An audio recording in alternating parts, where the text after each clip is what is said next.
छत्रपती शिवरायांनी 18 पगड जातीच्या लोकांना एकत्र करून स्वराज्य उभारलं असं प्रतिपादन पालकमंत्री जयकुमार गोरे यांनी केलं। जिल्हा परिषद माध्यमिक शिक्षण विभागाच्या वतीनं छत्रपती शिवाजी महाराज शिवराज्याभिषेक सोहळ्याचं आयोजन करण्यात आलं होतं।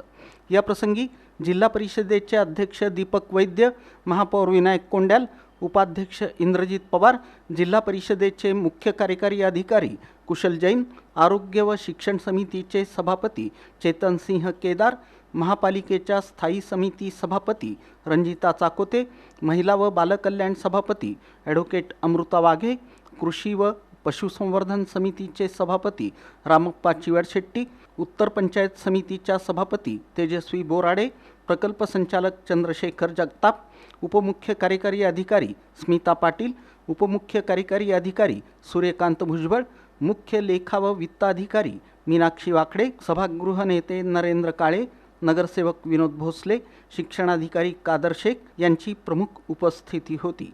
प्रारंभी छत्रपती शिवाजी महाराजांच्या पुतळ्यास पालकमंत्री जयकुमार गोरे यांच्या हस्ते पुष्पहार अर्पण करून वंदन करण्यात आलं। त्यानंतर स्वराज्य गुढीचं पूजन पालकमंत्री जयकुमार गोरे आणि मान्यवरांच्या हस्ते करण्यात आलं। स्वागत आणि प्रास्ताविक उपमुख्य कार्यकारी अधिकारी स्मिता पाटील यांनी केलं। सूत्रसंचालन जिल्हा कार्यक्रम व्यवस्थापक सचिन जाधव यांनी केलं।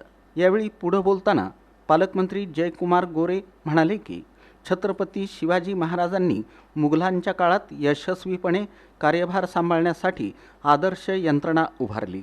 त्याच अनुषंगानं हिंदवी स्वराज्याचा कारभार सुरू केला। या प्रसंगी मोहोळच्या स्वानंद परिवाराचे महेश कोठीवाले, सायली साठे, बापूसाहेब दळवे, कार्यकारी अभियंता संतोष कुलकर्णी यांनी दमदार आणि खड्या आवाजात शिवगीतांचं गायन केलं। प्रारंभी वंदे मातरम, राष्ट्रगीत आणि राज्यगीत घेण्यात आलं। राज्याचे ग्रामविकास आणि पंचायत राज्यमंत्री तथा पालकमंत्री जयकुमार गोरे यांचा सन्मान अध्यक्ष दीपक वैद्य यांनी शिवचरित्र देऊन केला।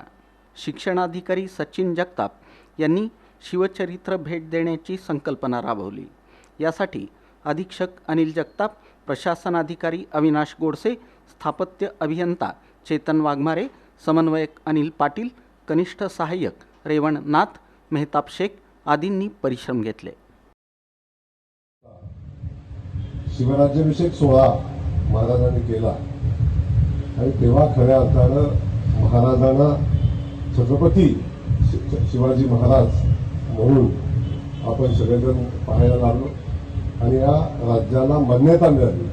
हे शिवराज्याभिषेक दिना दिवशी झालं हे आपण सगळेजण पाहतो आणि म्हणून या शिवराज्याभिषेक सोहळ्याला आणि त्या दिवसाला खूप मोठं महत्त्व आहे की ज्या दिवशी छत्रपती शिवाजी महाराजांच्या राज्याला राज्य मान्यता मिळाली आणि तो सोहळा या ठिकाणी आपण साजरा करावा अशा पद्धतीची भूमिका सरकारच्या वतीने घेतली।